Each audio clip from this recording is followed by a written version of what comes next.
Good morning, class. We are looking at section 4.9, antiderivatives. Okay.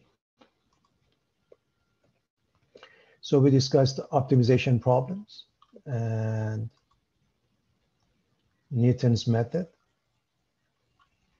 In short, Newton's method is really what's called the equation of a tangent line, using that and setting y equal to 0. Okay, so y minus f of x of 1, this is y. Y minus y1 equals m times x minus x of 1, and setting y equal to 0. So you use the tangent line, you set y equal to 0, and that gives you an approximation for the next point. And you move on until you achieve what you're looking for, known as Newton's method. Also, the calculator methodology is given to you because it can get very tedious. All right, the anti-differentiation basically is the reverse process. It's important to know when we differentiate class, we get a unique answer. By the way, the notation is normally we use the following notation: capital F prime equals lowercase f. So the uppercase is the antiderivative. So when we differentiate, we get one function, but if we go with the reverse process, it's not unique, and that's important for everybody to know. The antiderivative is not unique. Why is that? Because the derivative of any constant is 0, therefore it results in a family of functions. So having said that, as an example, when we are dealing with x squared, the antiderivative is 1/3 x cubed, and we have a c which represents a constant. It's a constant of integration. So having said that, the notation that is used here, it's an elongated s, short for summation, and x squared dx. Okay, the anatomy of that will be explained with details later on. But this is the notation that is asking for integration or anti-differentiation, and it becomes 1/3 x cubed plus a constant. It's important that dx tells you what is your independent variable. Now, the last thing, if f and g are any two antiderivatives, then they differ by a constant. In other words, if you have capital F of x and differentiate it, you get capital F prime. If you have capital G of x, you get capital G prime. And both of them are equal to lowercase f of x, the difference is just a constant. Okay. All right, let's get started with some warm-up examples. Okay, and then we get to the heart of the matter. The integral of 8 dx, again, I can't emphasize this enough. Dx, again, let me write this one and remind you that, remember, dy dx equals f prime of x. We had this, everybody remembers that. And then we would use dy as f prime dx, okay? So that's the same dx, okay? And that shows you what is the independent variable. And so we are thinking of a function whose derivative is 8. Obviously, the answer is 8x and a constant. And the reason is very simple. In the beginning, you differentiate and you check. So differentiate the right side. You get 8 and it works. So I hope everybody can see how things work out. So for now, we are asking ourselves, what is the function we are looking for? When we differentiate, we get it. Now, how about this one here? Can anybody tell me what function we need to differentiate to get 3x squared? Anyone?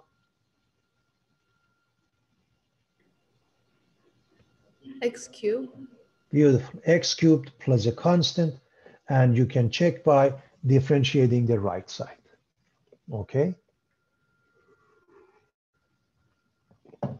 What function should we differentiate to get e to the power of x?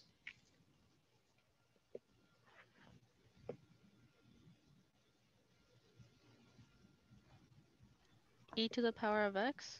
It's itself e to the power of x and therefore a constant. Okay. Now we differentiate the right side to show we haven't made a mistake.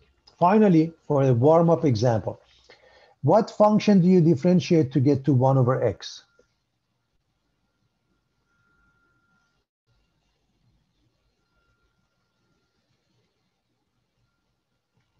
Natural log. And so we check that by writing it in this fashion. By the way, we use ln and we put in an absolute value because of the limitation on the domain. As you recall, the domain is 0 to infinity. So now we are looking at some rules, okay, that I hope everybody is comfortable with. So let's go over them quickly. If we have a number, which and dx, if the answer is kx plus a constant. I want to go over the power rule quickly. First differentiation class. If I want to differentiate x to the power of n, differentiation gives me n x to the power of n minus 1. Now, I want to reverse the process. Remember, that's the idea behind anti-differentiation. So what did we do in the differentiation? We subtracted 1 from the exponent and we multiplied by n.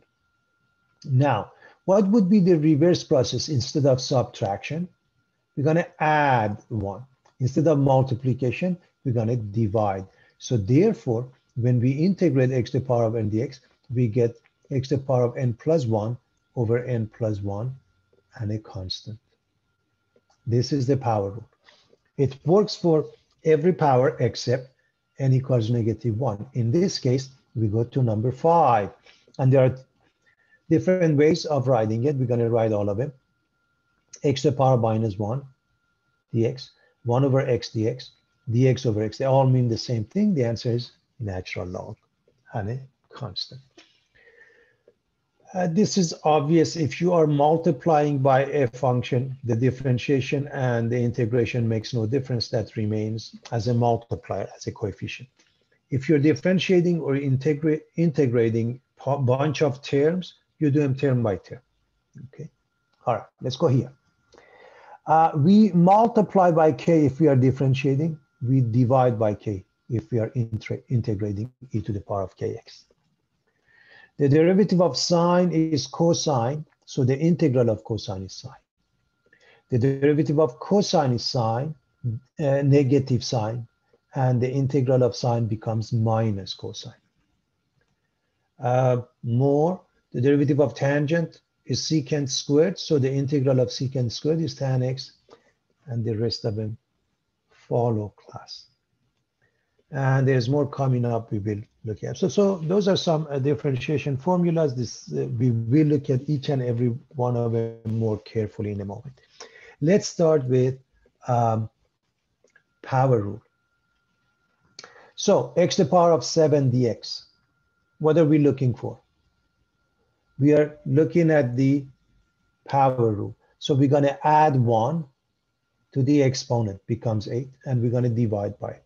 1 over 8, x to the power of 8 plus a constant. And I hope you can do that in one shot. You don't have to write the intermediate step. We are getting it started. I thought maybe we write that. So can anybody tell me what's the answer here?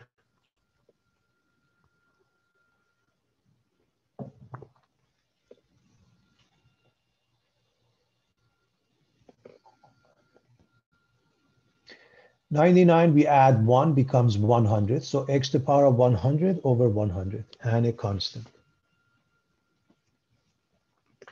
Again, whether you write that x to the power of 100 over 100 or you write 1 over 100 times x to the power of 100 makes no difference. That's your choice. They all mean the same thing. Now, when we did the differentiation here, what did we do? Because we are going to do the same thing, meaning we are going to use algebraic step first. What did we do first, class? To be able to differentiate this, do you remember?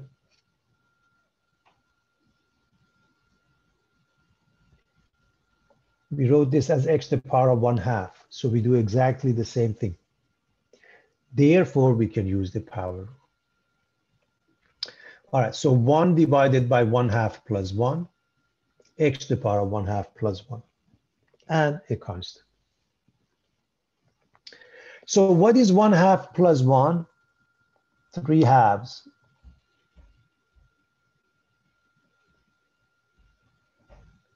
What is 1/3/2 is 2/3. You can leave it like that, or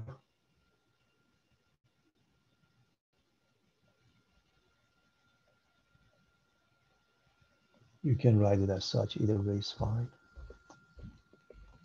All right. Same thing here. What did we do when we were differentiating? We changed it to x to the power of -3. Therefore, we could use the power rule.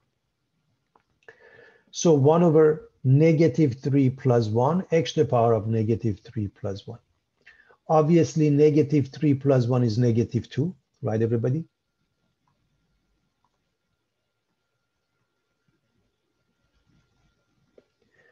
And so you put it underneath, and that takes care of the business. Okay. You make sure get rid of the negative exponent class and make it positive by putting it in the denominator.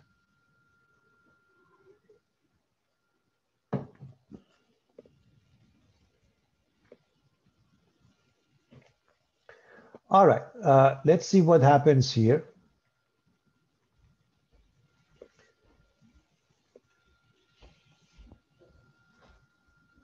We are dealing with exponentials. The answer is always in itself, whether we differentiate or integrate. However, in the case of integration, we divide by 4. Okay, divide by 4. In this case, we divide by -3.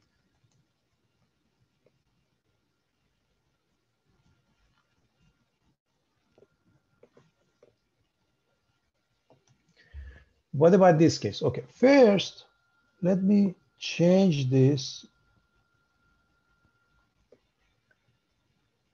to 1/2 x, just because I want to make sure we don't, mix up. We realize the exponent is 1/2 x, which means the coefficient of x is 1/2.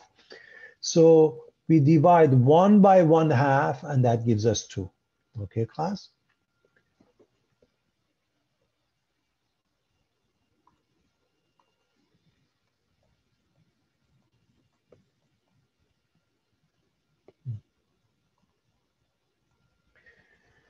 Okay, 1 by 1/2, and it gives us 2. 2/x, if we see that as a natural log, by all means. If we don't, maybe you want to write this as 2 times 1/x.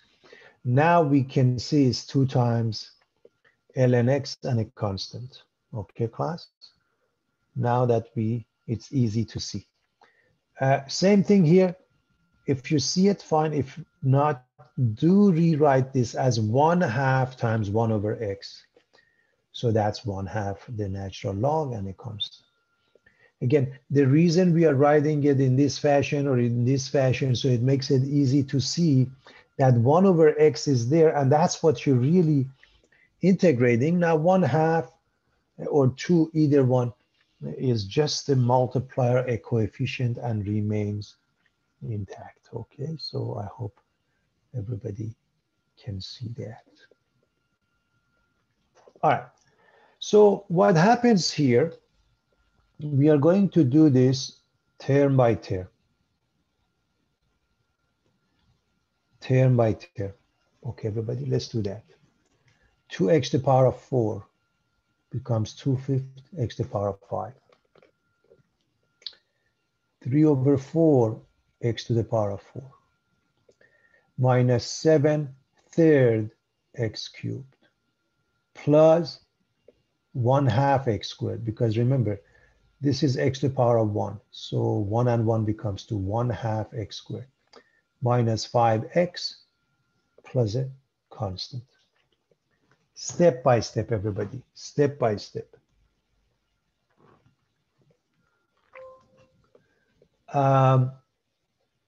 X minus 5 squared, again, we do the math, we do the algebra, and we square this.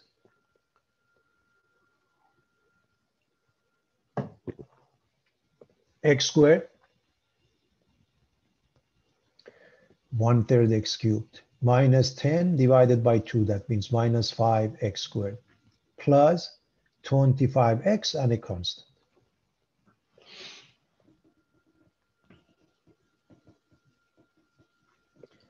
We are looking at power rules, okay, class? What do we do here? Same thing as differentiation.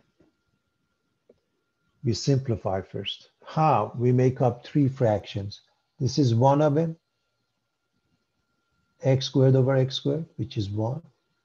This is another one, minus 7x over x squared, or minus 7 over x.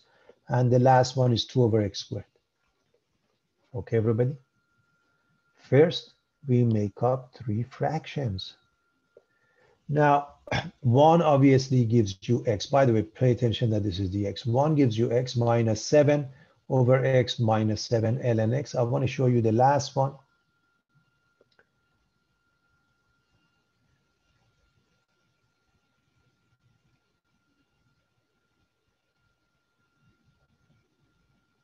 Two x to the power of negative 2.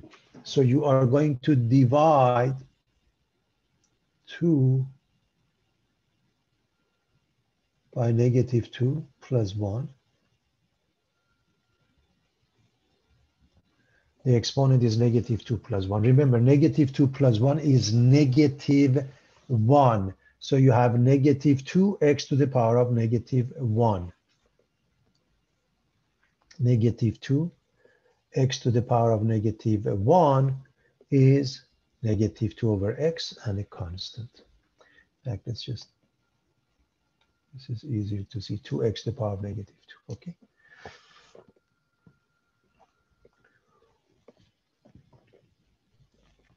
All right, we are integrating this. It's extremely important to see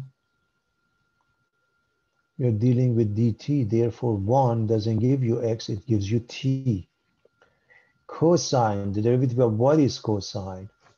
Sine, so t plus sine t and a constant. Okay.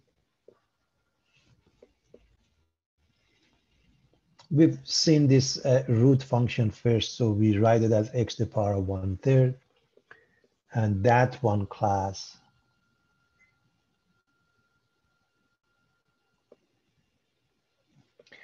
is 1 over 1/3 plus 1 x to the power of 1/3 plus 1. Now, 1/3 plus 1 is 4/3. Okay.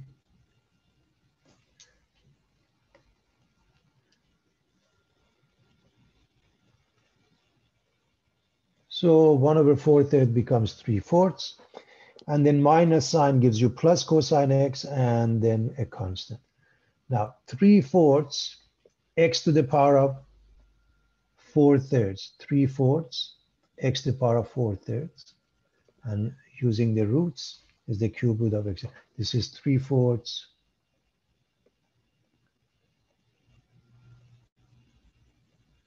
x to the power of 4/3. And x to the power of 4/3 is cube root of x to the power of 4, or one may even write this part, you can even write it as x cube root of x. Okay, just in case, but that's fine. The next thing we're going to look at is solving differential equations, specifically initial value problems. So first and foremost, here's the definition. Any equation that contains a derivative is called a differential equation. A function which satisfies the equation is called a solution to that.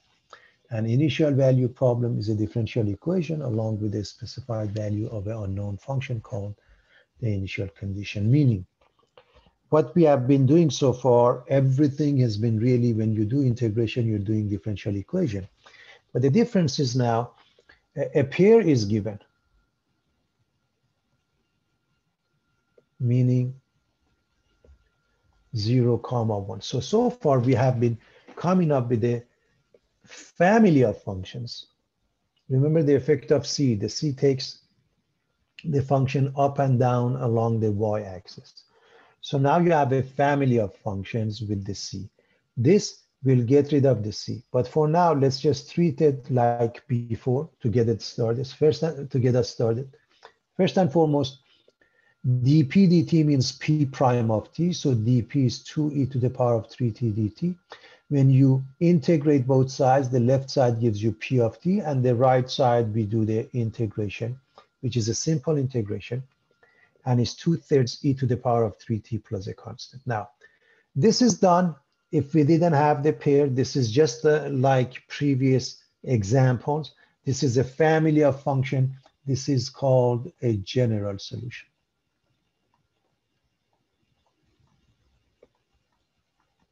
Okay, everyone, you have a general solution. So what we have been doing so far, solving for a general solution. Okay, fine. And we would be done, except we have a pair with coordinates 0, 1. That means replace the t with 0, everybody, and p of t with 1. Let's do that. Of course, 3 times 0 is 0, e to the power of 0 is 1. So 2/3 plus some number is 1, and that becomes simply 1/3.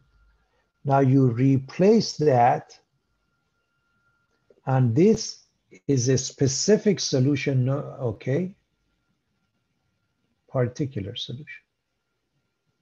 Cool. Why is it? Because now we know what's the constant. So over here is a general solution. Over here is one specific solution or a particular solution. Okay, class?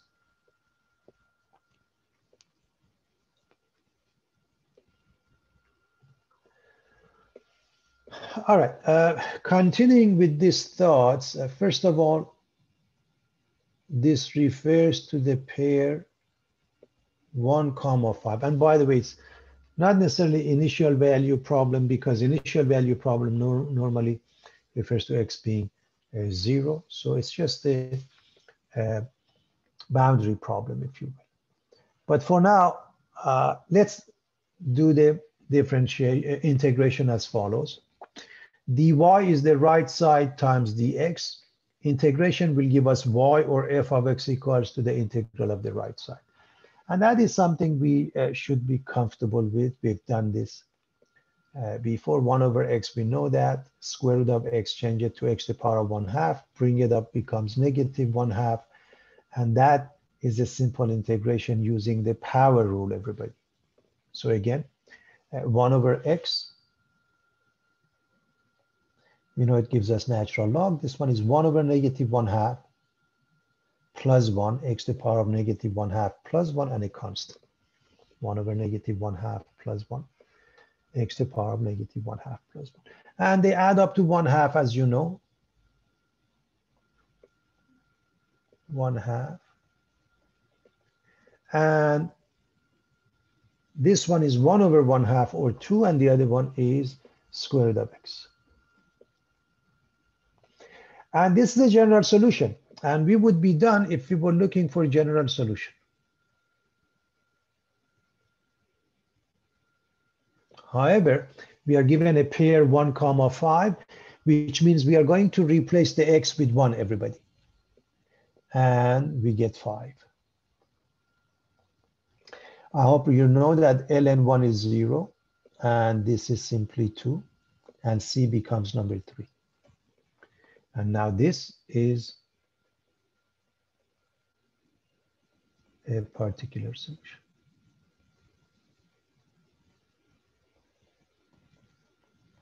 Okay, very straightforward.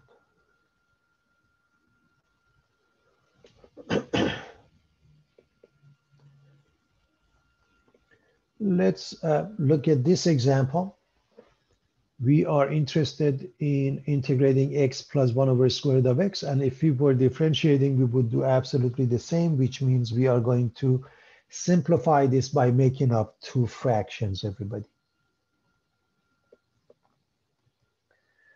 All right, square root of x is x to the power of 1/2, and we get this. By the way, I'm hoping you can go from here to here in no time. Do you have to take all those steps? I hope not.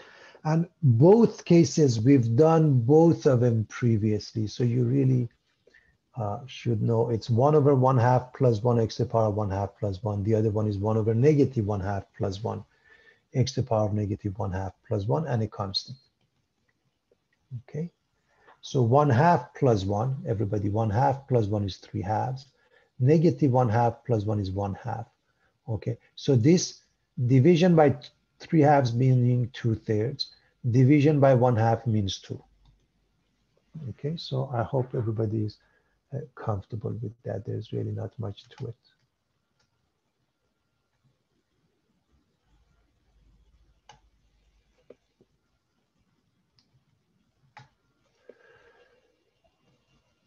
All right, we want to do this one.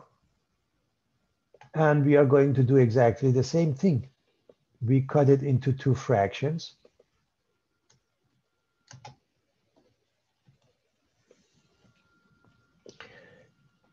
The first one gives you x. The next one is 2 x to the power of negative 2. We have done this class. I suggest you go find it in your notes. We have done this. Just change this to 2.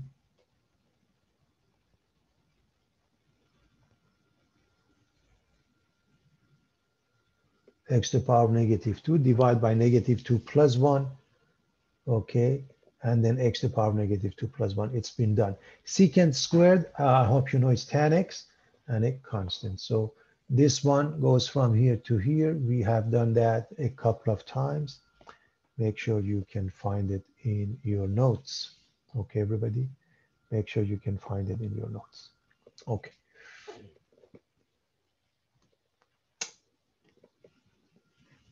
Let's look at this case known as rectilinear motion. A particle moves in a straight line and has an acceleration. That's why it's called rectilinear, moving in a straight line. With the acceleration that is 60 plus 4, the initial velocity is negative 6 centimeters per second. Initial displacement S of 0 is 9. We want to find the position function. And I hope you remember that when we had the distance or position function, we would differentiate it. We get velocity function. Differentiated again, we would get acceleration. We are reversing the process. We are integrating everybody. So we're going to integrate A of t to get V of t. So integration, when you integrate that, 60 plus 4, it results in what? 6 over 2t squared plus 4t and a constant. All right. We know V of 0 is negative 6. So this is negative 6. Replace the t with 0. I hope you realize if you replace this one with negative 6, and this is 0, and this is 0, c becomes negative 6, and now you have V of t. Again, it's the initial value problem. The next one is finding the position function, okay? So the position function, we are going to integrate this one now. So 3 over 3t cubed plus 4 over 2t squared minus 6t and another constant. Now, if you use the same c, it's awkward because it's really not the same constant, but I know what you mean. I suggest you use a different. So instead of c, you can use C1 and C2, or you can see C and D. Understand why I'm using D, meaning this is not the same as that one. Okay, and we know S of 0 is 9. So plug in. So this is 9, 0, 0, 0, and you find D. Okay, and this is it. Now, let's make it general, something you've seen in physics, I guess. So let's generalize this for a case which is due to gravitational force, the G force. Show that for motion in a straight line with constant acceleration, okay, with the initial velocity of v sub 0 and the initial displacement of s sub 0, the displacement after time t is the following.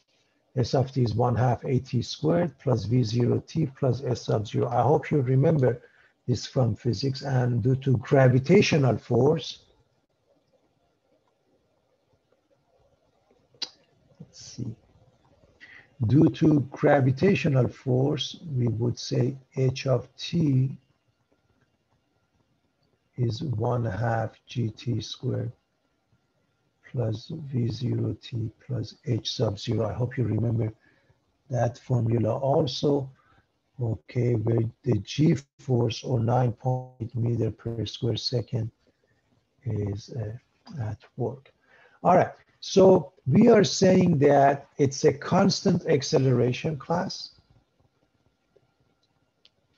So it's just some number, 5, 10, 2. We just don't know what it is. So let's call it A. How about that? The acceleration is constant. Let's call it A. All right. So if this is the acceleration, the V is what? The integral of A. Okay. And the integral of A is AT plus a constant. All right. Now, the initial velocity is V sub 0. That means V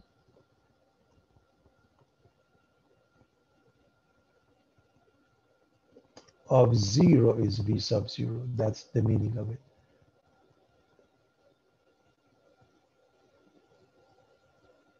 S of 0 is S sub 0. So we replace it. V of 0 is a constant. Okay. If you plug in,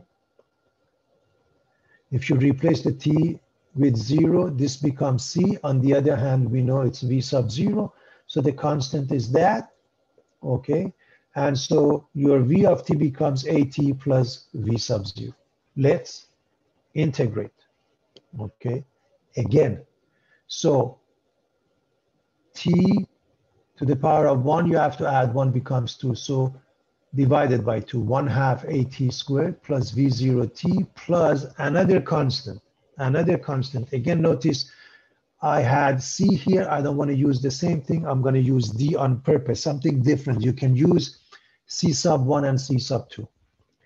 What is S of 0? Plug in T equals 0 and you get D on the one hand. On the other hand is S sub 0. They must be the same. And so your formula now, replace the D with S sub 0, and that is the proof of the formula. You can do exactly the same thing due to gravitational force.